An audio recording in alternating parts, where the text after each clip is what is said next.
दोस्तों, हमारे ऋषि मुनियों का कहना है कि आप चाहे तो हवा में तैर सकते हैं, पानी पर चल सकते हैं, पूरी दुनिया जीत सकते हैं, लेकिन अपने मन की चाल समझना इन सब कामों से कठिन काम होता है।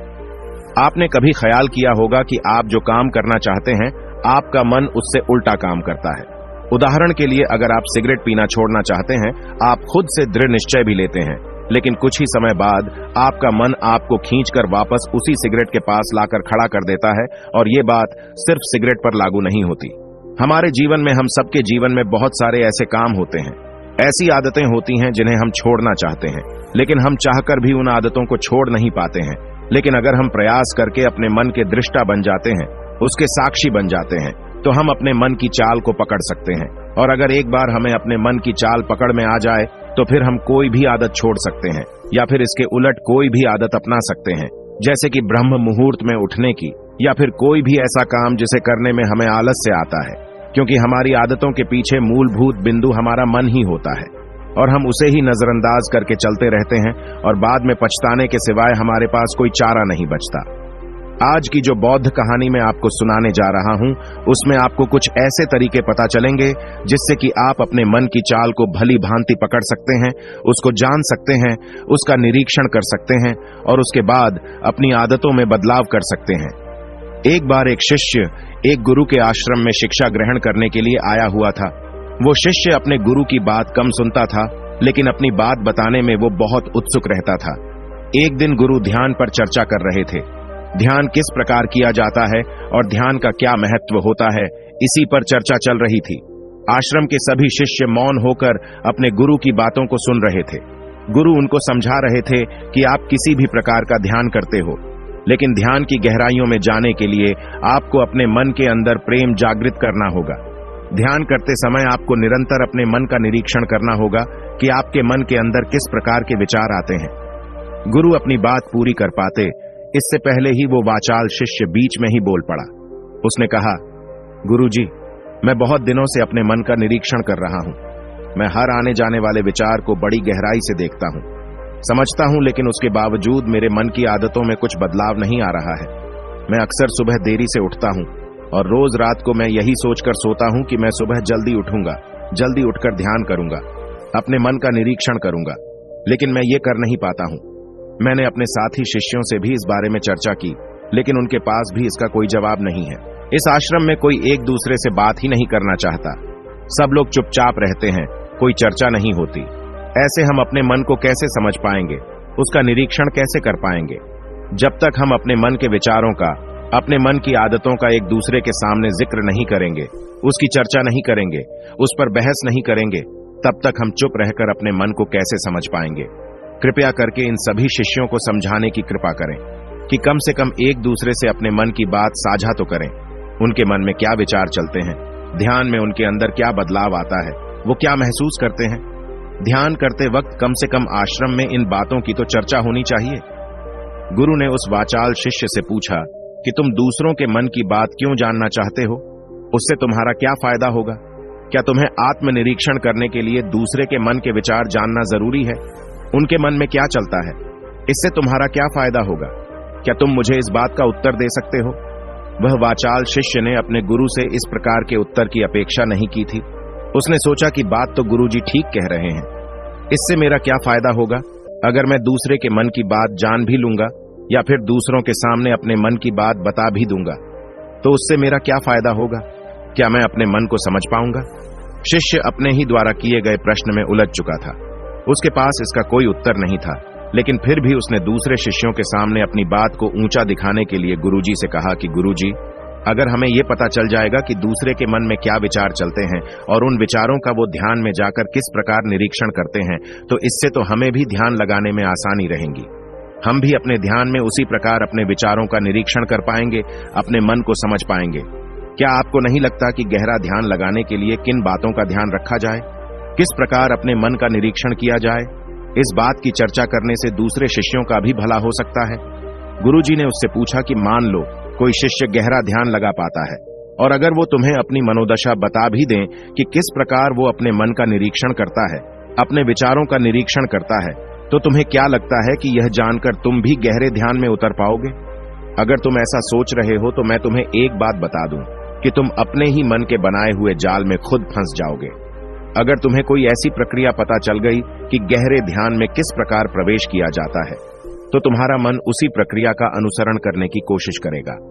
तुम वर्तमान में उपस्थित होकर अपनी मनोदशा नहीं समझ पाओगे, बल्कि तुम्हारा मन तो उस प्रक्रिया के विचारों में उलझा रहेगा। तुमने अपने मन को एक काम दे दिया करने के लिए, और तुम्हारा मन उसी काम को करता रहेगा। तुम भी उस काम में सम्मिलित हो जाओगे तो तुम अपने मन का निरीक्षण किस प्रकार कर पाओगे, क्योंकि तुम तो खुद अपने मन के साथ सम्मिलित हो गए, तुम तो खुद अपने मन के साथ एक हो गए। गुरुजी ने बताया कि तुम अपने मन को तभी समझ सकते हो जब तुम अपने मन से अलग हटकर अपने मन को देख पाओगे, अपने मन की चाल को दूर से खड़े होकर समझ पाओ। जिस भी विषय को या जिस भी चीज को तुम्हें समझना होगा, तुम्हें उसे अलग होकर देखना होगा। अगर तुम उसके साथ एक हो गए तो तुम उसको कभी नहीं समझ पाओगे, तुम उसके साथ सम्मिलित हो जाओगे। जिस प्रकार तुम अपने विचारों को समझने की कोशिश करते हो, लेकिन विचारों को समझते समझते तुम अपने ही विचारों में खो जाते हो। कभी अनुभव किया है तुमने? शिष्य ने हां में सर हिलाते हुए कहा कि गुरुजी, जब भी मैं अपने विचारों का निरीक्षण करने लगता हूं तो ऐसा ही होता है, मैं अपने ही विचारों में खो जाता हूं। कुछ समय बाद मुझे ध्यान में आता है कि मैं अपने विचारों का निरीक्षण कर रहा था, तो उसके बाद मैं फिर से अपने विचारों का दृष्टा बन जाता हूं, उनका साक्षी बनने की कोशिश करने लगता हूं। लेकिन कुछ समय बाद मैं फिर से अपने विचारों के साथ एक हो जाता हूं। गुरुजी ने सभी शिष्यों को समझाते हुए कहा कि जिस प्रकार एक गुस्से से भरा हुआ आदमी तभी भी अपने गुस्से का निरीक्षण नहीं कर पाता, क्योंकि वो खुद अपने गुस्से के साथ एक हो जाता है। वो अपने गुस्से को ही अपना अस्तित्व मान लेता है, और इसीलिए वो ये कभी नहीं देख पाता कि ये गुस्सा उसके मन को किस प्रकार प्रभावित कर रहा है, किस प्रकार ये गुस्सा उसके मन को दुखी कर जाएगा। वो कभी नहीं देख पाएगा, क्योंकि उसके पास वो कला नहीं है कि वो अपने गुस्से को अपने से अलग करके देख पाए। किसी चीज के लिए सारे अभ्यास बने हुए हैं ताकि तुम सिर्फ एक दृष्टा, एक साक्षी बनकर सभी चीजों को उसके परिपूर्ण, उसके असली स्वरूप में देख पाओ। और जब तुम सभी चीजों का, सभी विचारों का असली स्वरूप देख लेते हो, तब तुम्हें उसकी अनित्यता पता चलती है। तब तुम्हें पता चलता है कि ये सब आने जाने वाली चीजें हैं, लेकिन चेतना, कॉन्शियसनेस, वो हमेशा इंसान के साथ रहती है। वो दृष्टा, वो साक्षी जो उसको देख रहा है, वो हमेशा जीवित रहता है, वो कभी नहीं मरता, वो नित्य है, और वही चेतना होती है। चेतना किसी भी चीज से कभी भी बंधी हुई नहीं होती। चेतना तुम्हारा होश है। दूसरी चीजों को उनके स्वरूप में देख पाने की कला तुम्हें तुम्हारी चेतना से ही मिलती है। जितनी प्रकार तुम्हारी चेतना होगी, उतने ही अच्छे तरीके से तुम चीजों से अलग हटकर उनको देख पाने में सक्षम हो पाओगे। इसलिए अपनी चेतना को ऊपर उठाने का काम करो, ताकि तुम अपनी चेतना से किसी भी चीज का असली स्वरूप देखने में सक्षम हो पाओ। शिष्य ने पूछा कि गुरुदेव, आपकी बातें कुछ कुछ तो समझ में आ रही हैं, लेकिन एक बात समझ में नहीं आई कि अपनी चेतना को ऊपर उठाने के लिए, अपने आप को ज्यादा होश में रखने के लिए हमें क्या करना होगा। इस पर चर्चा करते हुए गुरु ने बताया कि तुम मौन होकर, चुप होकर सिर्फ अपने विचारों को, अपने मन की प्रक्रियाओं को, अपने अनुभवों को देखना शुरू करो। तुम्हारे अनुभव आते हैं, तुम्हारे अनुभव चले जाते हैं, वो अनित्य है, वो हमेशा हमारे साथ नहीं रहने वाले, लेकिन हमारा मन उन्हीं अनुभवों को पकड़ने की कोशिश करता रहता है। जब तुम्हें कोई अच्छा अनुभव होता है तो तुम्हारा मन चाहता है कि तुम्हें बार बार वही अनुभव हो, और उसी अनुभव को लेने के चक्कर में तुम्हारा मन तुम्हें फंसाता चला जाता है। तुम्हारी चेतना तुम्हारे मन के अधीन हो जाती है। वही होता है, एक सिगरेट पीने वाले के साथ वही होता है, एक शराब पीने वाले के साथ वही होता है, हर बुरी आदत अपनाने वाले के साथ, कि उसकी चेतना उसके मन की गुलाम हो जाती है। अगर तुम अपनी चेतना को अपने मन से आजाद करना चाहते हो तो सबसे पहले मौन रहना सीखो, चुप रहना सीखो। तुम्हारे ज्यादा बोलने की आदत, दूसरों से उनके अनुभव सुनने की आदत तुम्हारे मन को और ज्यादा भर देगी। लेकिन अपनी चेतना को आजाद करने के लिए तुम्हें अपने मन को खाली करना सीखना होगा। जब तुम अपने मन को खाली करोगे, तब तुम्हें अपनी चेतना का असली स्वरूप दिखाई देगा। तब तुम्हें पता चलेगा कि मौन रहकर, चुप रहकर अपनी चेतना को कैसे ऊपर उठाया जाए, कैसे हमेशा चैतन्य रहा जाए। चैतन्य रहना ही हमारा असली स्वरूप होता है, लेकिन हम उसे भूल चुके हैं अपने मन के अधीन होकर। इसीलिए अपनी चेतना को अपने मन से छुटकारा दिलाना होगा। इसके लिए तुम चुप रहकर अपने मन के विचारों को देखना शुरू करो, उसके अनुभवों को महसूस करना शुरू करो।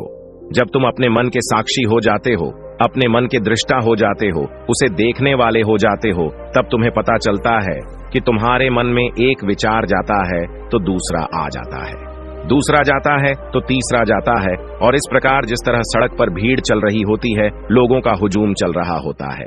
एक आदमी जाता है तो दूसरा आता है, दूसरा जाता है तो तीसरा आता है। उसी प्रकार हमारे मन की भूमि में अनेकों अनेक विचार आते और जाते रहते हैं, लेकिन धीरे धीरे हम उनसे जुड़ते नहीं हैं, उनके साथ बहने नहीं लग जाते, उनके साथ खो नहीं जाते, बल्कि उनको साक्षी होकर बस देखते रहते हैं। और देखते देखते धीरे धीरे वे सभी विचार विलीन होने लगते हैं, और उसके बाद हमारे मन की भूमि पूरी तरह से खाली हो जाती है। और अब हमें एक पहली बार अपने चैतन्य होने का पता चलता है।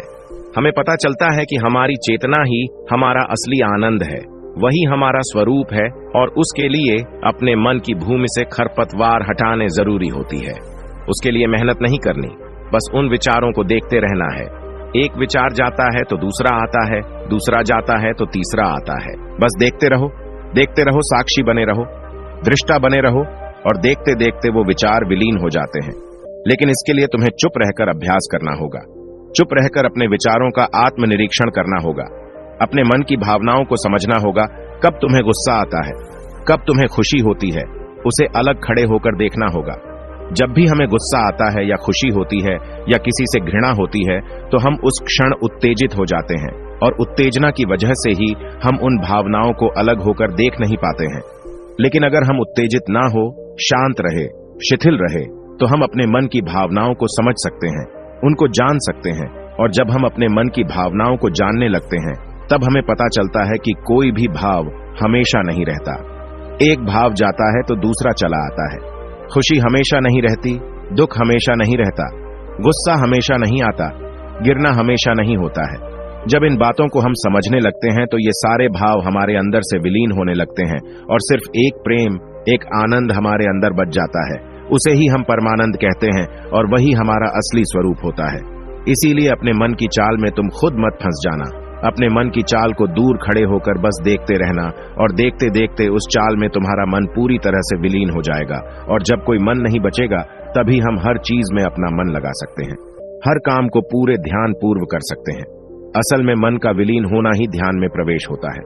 जब तक हमारा मन हावी होता है, तब तक हम ध्यान में प्रवेश नहीं कर पाते, क्योंकि हमारा मन करेगा तब हम ध्यान करेंगे, और जब हमारा मन नहीं करेगा तब हम ध्यान नहीं करेंगे, और ऐसा हर काम में लागू होता है। लेकिन एक बार अगर हमारा मन विलीन हो जाता है, तो हम हर काम में ध्यान लगा सकते हैं, और ध्यान ही हमारा असली स्वरूप बन जाता है, वही चेतना बन जाती है। इस ज्ञान भरी चर्चा को सुनकर सभी शिष्य प्रसन्न हो गए, लेकिन गुरु ने उन्हें चेतावनी देते हुए कहा कि तुम प्रसन्न हो रहे हो, ये भी तुम्हारे मन की एक भावना है। तुम्हें ये बातें सुनने में मजा आ रहा है, इसीलिए तुम प्रसन्न हो रहे हो, लेकिन ये बातें हमेशा कोई तुम्हें नहीं सुनाएगा, और इसी वजह से तुम्हारा मन हमेशा प्रसन्न नहीं रह पाएगा। अगर तुम्हें असली आनंद की खोज करनी है, ऐसी प्रसन्नता हासिल करनी है जो कभी विलीन ना हो, तो तुम शांत होकर, मौन होकर, भावना रहित होकर अपने विचारों और अपनी भावनाओं को देखना शुरू करो। उसके बाद तुम्हें खुद ही महसूस होगा कि चेतना जो होती है वो शाश्वत होती है, वो कभी नहीं मरती, और बाकी सभी चीजें अनित्य हैं। वो खत्म हो जाएंगी, वो मर जाएंगे, वो पीछे छूट जाएंगे। कोई भी चीज इस संसार में शाश्वत नहीं होती सिवाय हमारी चेतना के। जब हमारे प्राण छूटते हैं तो हमारे शरीर से सबसे पहले हमारी चेतना ही निकलती है, इसीलिए चेतना कभी नहीं मरती। गुरु ने सभी को निर्देश देते हुए कहा कि आज हम मौन रहकर अपने मन के विचारों और उसकी भावनाओं पर ध्यान लगाएंगे, उसके साथ सम्मिलित नहीं होंगे, बस उसे दूर से खड़े होकर देखते रहेंगे।